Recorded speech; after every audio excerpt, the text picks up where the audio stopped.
Hey everyone, and welcome to a fascinating linguistic journey. Today we're diving into how just one word can sound incredibly different across the globe. The word we're exploring? Hello! Simple, right?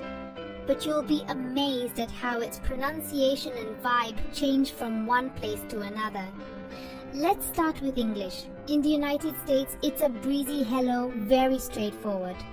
But hop over the pond to the UK and you might hear a softer, more clipped hello depending on who you meet. Now let's jet off to Italy. Here, ciao serves as both hello and goodbye, and it carries a warm, inviting tone. It's almost like every greeting comes with an invisible hug. Heading north to Germany, the word transforms to hello. It's pronounced with a bit more heft and a strong, clear tone that commands attention. Next up, Japan. Here you typically hear konnichiwa, which is more formal and respectful, reflecting the meticulous nature of Japanese culture. And let's not forget about Australia.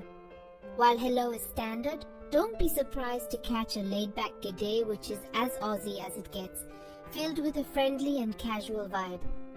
Isn't it incredible how one word can have so many nuances just by crossing borders? Each version carries its own flavor, its own story, and that's the beauty of language. It connects us, it shapes our interactions, and it enriches our understanding of the world. So, what's the hello like in your part of the world? Drop a comment below, I'd love to hear it.